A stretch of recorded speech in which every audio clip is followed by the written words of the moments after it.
Hi guys, this is Amanda Gant, a real estate investor and licensed mortgage loan officer. And again, just wanted to chat with you guys about the general state of the market right now. People are saying, why would I even buy a home? What is home buying like? A lot of people still in general want to buy a home. Over 65% of Americans own a home. And a lot of folks, especially the younger generations, are thinking, well, can I get in on this? What would it look like for me? And we've got a lot of interesting things that are happening in the market right now. So I wanted to kind of go over that in a general sort of way so that you can kind of start to get that understanding. Of course, one of the first things that happened is the legacy of the COVID era, which is really high interest rates. So after this crazy buying season, like very low interest rates for a long time, going as low as 2.25% for many home buyers, inflation started to go up, and so the Fed started to raise the inflation rate to cool the economy. And as we've seen, inflation at this point, I'm filming in mid-June 2025, has kind of come down a lot from its historic highs. I think we could still say that prices are going up, and with everything going on with the tariff situation, we can't really say for sure what's going to happen in the coming months as far as general inflation goes. But the interest rates have remained high this entire time. That was from about March 2022 until now. We're looking at rates around 7%, and that can vary up and down a little bit depending on the month and depending on your credit score, what type of home you're buying, what size of loan you're getting.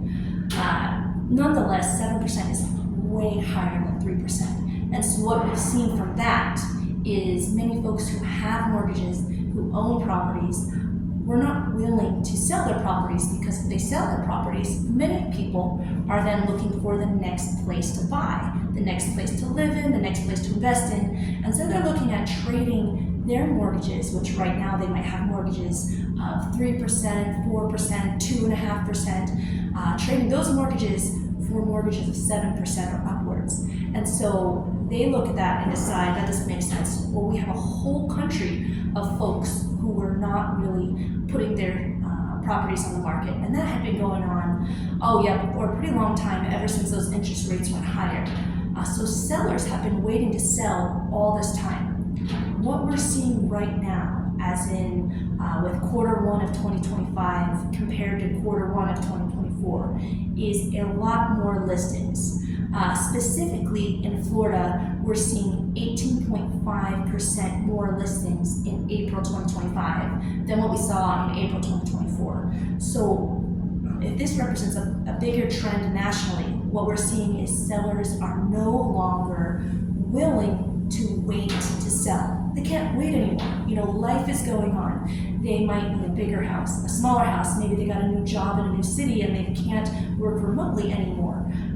Perhaps a family member has passed on, or they just want their capital out. Who knows what the reasons are? But a lot of times these reasons are outweighing the desire of homeowners to wait for interest rates to go down so that they can buy another house that's better. And they are actually putting their houses on the market right now. But what I'd say we're not seeing yet, well, one step besides that is throughout this whole time from 2022 until, let's say, January 2025, we also had a certain number of people who really wanted to buy homes. Even though the rates were high, and even though the prices stayed high as the interest rates stayed high, they still really were motivated to buy homes. Maybe they had families, they needed to get a larger place for themselves to live. They wanted to live on the beach, they wanted to get out of whatever town they were in during COVID and live something better. People were buying up the few houses that were for sale, which meant that the prices stayed high and there were a lot of times bidding wars throughout the country. So what we're seeing is with this increased amount of folks putting their homes on the market, is we're actually seeing perhaps a similar number of buyers. And so we're seeing that the properties that are going on the market now are sitting on the market longer. In March 2024, the average days on market in Florida was 78 days, whereas in March 2025, the days on the market for homes that closed was 91 days. So that means the properties are sitting longer on average, meaning that it's harder to find that buyer for your property. So what these kind of things are all saying as it comes together is, either sellers of properties are going to be waiting longer to find buyers. So they're going to put their houses up for sale.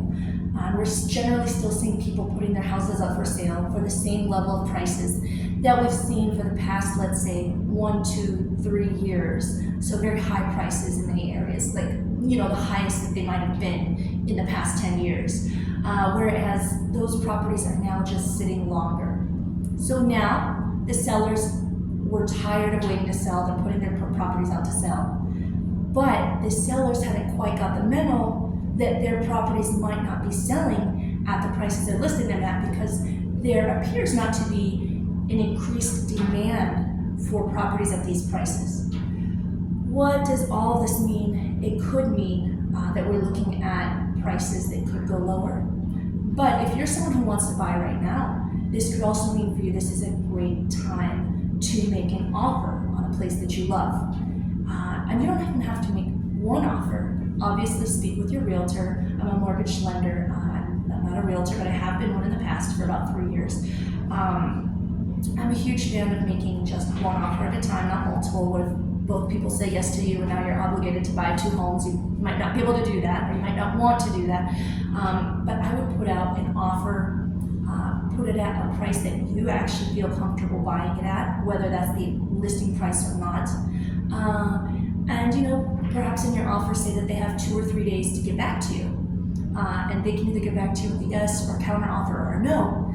Then you can decide to negotiate or move on quickly, and you can go through many different sellers like that until you find one who might be giving you that price that you like. So I would say, as far as prices go, you can try and get a deal now. In general, I'm not a huge fan of trying to wait until you hit the bottom and to buy at the bottom, because a lot of times if you do that, you'll end up waiting so long, and then the bottom's not the bottom anymore, and there's a feeding frenzy. So I actually see a more sustainable strategy to take a look at making offers of lower purchase prices or different terms that you would want, that the seller might not be putting out there on the multiple listing services on Redfin and Zillow. I would like to remind everybody that what we're seeing right now is not the same situation that we saw in 2008. 2008, the years leading up before that, there was very little discipline in the lending sector. Lenders would give loans to anyone. They wouldn't even verify income, if people could pay the loans back or not. And right now, what we've had, ever since 2010 and going up, has been a very disciplined and regulated mortgage lending market. So every mortgage lender, a person such as myself, is checking out your tax returns, verifying that with the government.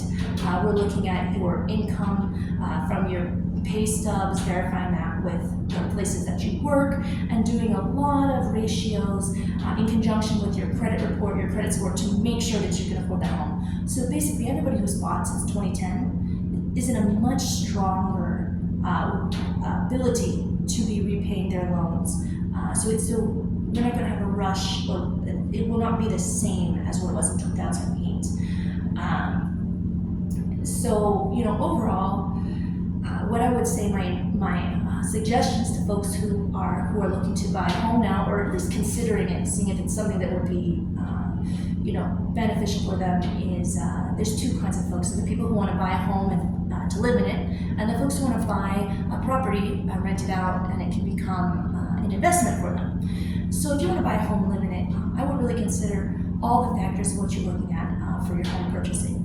As we also know, with fewer people buying homes, that is putting up the demand for rental properties. So we would expect to see in most markets that rents will be generally inching up as they have been for the past 30, 40 years. So if you can buy a place now, and if you feel like a fixed rate loan is the right thing for you, you can get that fixed payment right now. If interest rates go down, you can always refinance. Obviously, property taxes and maintenance and even your insurance might be going up and down depending on market forces, but your mortgage payment, which makes up the largest chunk of your monthly payment when you're a homeowner, will be fixed, and that's something that can be really great for you, especially as rent is continuing generally to go up, and with all the market trends that we've talked about, rent will be going up as it has become much more expensive to buy a home, so more and more people are choosing to continue to rent longer and longer before becoming homeowners, if at all. So again, if you're going to have a family, or if you want to be kind of getting into the home ownership in order to maybe hedge your bets against these higher rents, it can still be a great idea. Another thing is, if you are someone who wants to build sweat equity, again, this could be a great time to purchase a home or a condo that maybe needs a little bit of work, something that you feel comfortable doing or managing. So take a look at those homes that might not be as pretty as you think they are, and maybe offer a little bit less than asking price. You could discuss that with your realtor, but this could be a great way for you to pay less and then gain some equity by doing those renovations yourself once you purchase the place. As far as folks who are doing investment properties, it's always follow the numbers. So you definitely want to check out what are the rents doing in your areas, and what do these monthly payments all in look like in your area. And if the numbers work and the cash flow is positive, you're going to have a great time basically no matter what, as long as you're cash flowing positive. And of course that's much more difficult to do in this time, in this day, when we're having 7% interest rates for primary buyers, therefore higher interest rates, maybe 8-9% for people who are buying investment properties. But again, if it cash flows, then this could be a great time for you to get in, and you can always refinance if the interest rates go down. And this can be a great time for you to see if you can get those lower prices from folks who say, no, I really just need to sell. A lot of people have held their properties for 15, 20, 30 years, and they don't own anything on them, but they need money. And so they might be more willing to make a bargain than other types of sellers. So this is the time to go out and look for deals, no matter what kind of buyer you are, if you are an investor or if you're someone who wants to buy and live in the home.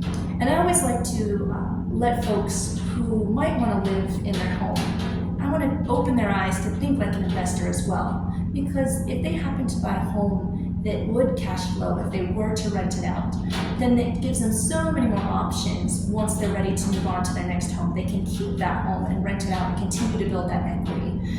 So I do always want people to take a look at that and consider if a cash flowing primary home works for you as a buyer. So those are my tips in general about what is going on in the market today. Yes, everything is very dynamic. The best